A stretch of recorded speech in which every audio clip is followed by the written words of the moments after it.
চাচি আমাদের 4 জনকে তো আপনি নিতে পারবেন না। আপনার ভাড়া কত চাচি? 50 টাকা।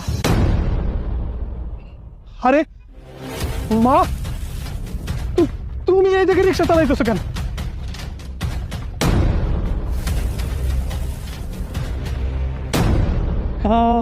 মাহি যে বললো তোমাকে বৃদ্ধাশ্রমে দিয়ে আসছে, ওখানে তুমি অনেক ভালো আছো।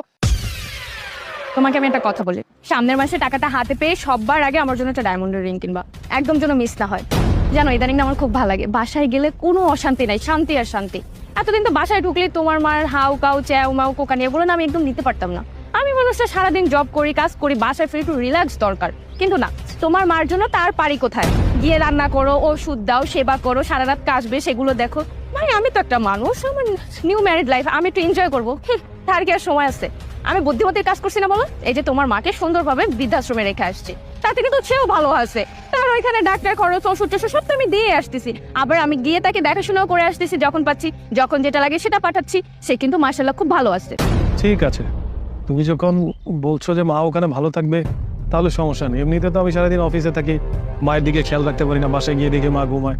আর ওখানে যদি মায়ের টেক কেয়ার করার মতো কেউ থাকে তাহলে তো ভালো, কিন্তু এত দূরে কেন দিই না? আমি অফিস করে প্রতিদিন মাকে যেয়ে দেখে আসতাম।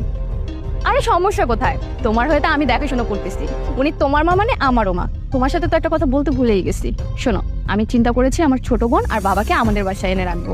আমরা তো একা থাকি, আমার ছোট বোনটা যদি থাকে আমার একটু হেল্প হবে। ধরো এই যে অফিস থেকে গেলাম, আমার আর বাড়তি কাজ করতে হলো না, ও রান্না বান্নাটা করে রাখলো, বাবা সবকিছু দেখাশোনা করলো, তাতে কিন্তু ভালো। আরেকটা কথা বলি, তোমাকে সারপ্রাইজ দেওয়ার জন্য আজকে আমি নিয়ে যাচ্ছি। বাবাকে কল করেছিলাম, তারা আসছে, তোমাকে তার কাছেই নিয়ে যাচ্ছি, বুঝতে পারছো? কি বলো, বাবাকে তুমি আনবা তো বাসায় আনলেই পারতে এইভাবে। আচ্ছা ঠিক আছে, কোথায় তারা? আরে বাবা এই যে সামনে, ওই যে দেখো বাবা দাঁড়ায় আছে। এই আন্টি একটু সাইড করেন তো। আন্টি এই যে রাখেন রাখেন রাখেন রাখেন। আরে জামাই বাবা দিদি, আসসালামু আলাইকুম। ওয়ালাইকুম ভালো আছেন? হ্যাঁ ভালো আছি, কেমন আছো তোমরা বলো? ভালো আছি, আমরা ভালো আছি। তা তোমরা কেমন আছো? জি আমরা ভালো আছি আলহামদুলিল্লাহ। এখানে কেন, চলেন বাসায় চলেন। আর বলো না বাবা, আমার মা আমাকে ফোন করে বললো, বাবা তুমি চলে এসো, একটা সারপ্রাইজ দিব। এই যে সারপ্রাইজ, আমি তো জীবনেও কল্পনা করিনি। বাবা তোমার শরীরটা ভালো আছে তো? হ্যাঁ আমি ভালো আছি। আচ্ছা মেঘ শোনো, আমি তো তোমাকে বলি নাই, আমার বাবা কিন্তু আমার খাবার দাবার খেতে একটু পছন্দ করে, মানে রাজকীয় ভাব আছে তার ভিতরে, ছোটবেলা থেকে সেভাবে বড় হয়েছে তো এই জন্য। যেমন সকালবেলা কিন্তু তার নেহারি লাগে, নইলে সে নাস্তাই করে না। দুপুরবেলা পুরান ঢাকার বিরিয়ানি, আর রাত্রে গরুর গোশত তোমার মাস্ট বি রাখতেই হবে, নইলে আমার বাবার কিন্তু পেটে খাবার যায় না।